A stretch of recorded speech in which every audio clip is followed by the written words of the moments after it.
Hi, I'm Doug Boles, President of the Indianapolis Motor Speedway. Thank you for listening to Behind the Bricks. We're excited to bring you this exclusive and entertaining content about the world's greatest racetrack. Keep listening, and I hope you enjoy this episode. Hey, Indianapolis Motor Speedway fans, Doug Boles here with you for another episode of Behind the Bricks. You know, one of the questions I get all the time, all year long is, what do you do the rest of the year?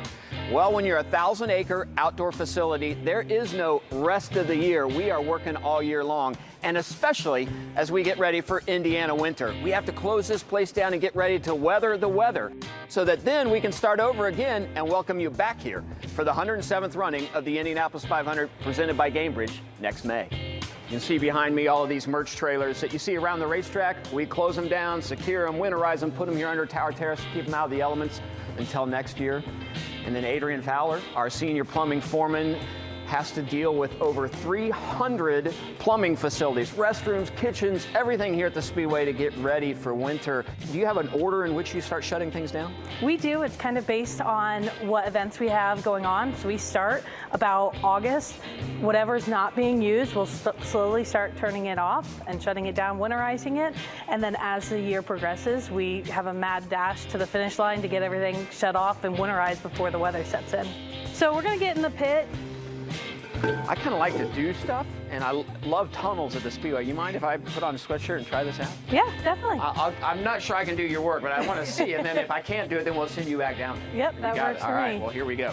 So we just got to turn the drain down valve, let the water run out, and then you climb out so you don't get wet. All right. What kind of bugs do you find down here? We get some spiders and some sprickets, and that's about it. Nothing. I'm a big spider fan. So is this the valve right here? Yes, it is. There is no lever on the valve. Oh, no. That's going to take your channel lock, Yep, I think. we're going to have to use some channel locks and open that up. And I think without the valve, I don't let the professional do it. Yeah.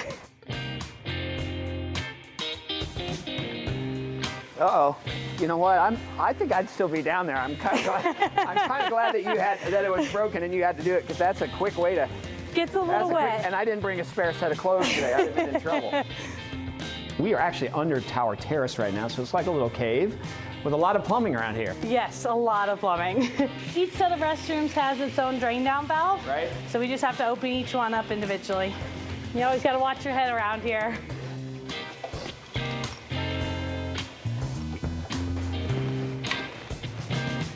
So this is one of our catering kitchens. Everything is shut off now, so we're good to start opening everything up. And why do we take the faucets off?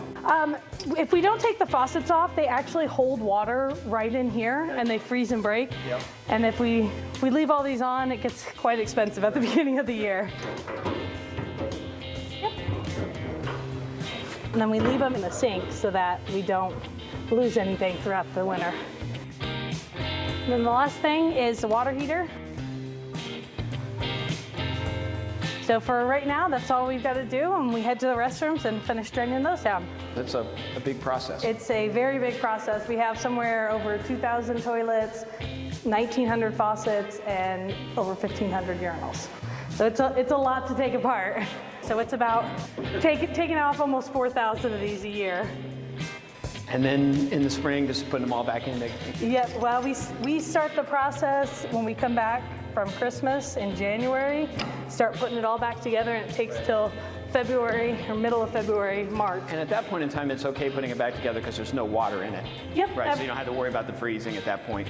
So you've been doing this for quite a while. Yep, I've been plumbing for over 15 years now. And it's a family connection, right? Yeah, it is. My grandpa was actually a plumber, and my dad was a plumber, and that's where I started. I was lucky enough to be asked to come work here for the 100th running as just a part-time work for the 100th. And they thankfully liked me here and ended up a couple of years later coming in full time. So we've just removed all the fixtures, drained down the water in the catering kitchen and this restroom. Before you can say, I'm done with these, what's left that you have to do in here? So we have to go in, suck out all the water in the toilets, make sure they're good, come back, antifreeze all the toilets, the sinks, the urinals, catering kitchen, lock it up, and make sure nobody gets in it all winter. And then we're ready for winter. We're ready for winter. So that's just one piece, fans, of what we have to do to get ready for the winter here at the Indianapolis Motor Speedway. We are not even talking about the electricity, the concession stands. We're not talking about what we have to do in suites and garage areas. There's a ton of work that goes on here the rest of the year, and people like Adrian make it happen. So next time you wonder, what do you do the rest of the year when you're not on track? This is what we do. We'll see you next time on Behind the Bricks. Thank you, fans, for listening to this episode of Behind the Bricks. We look forward to bringing you more exciting content about the Indianapolis Motor Speedway soon.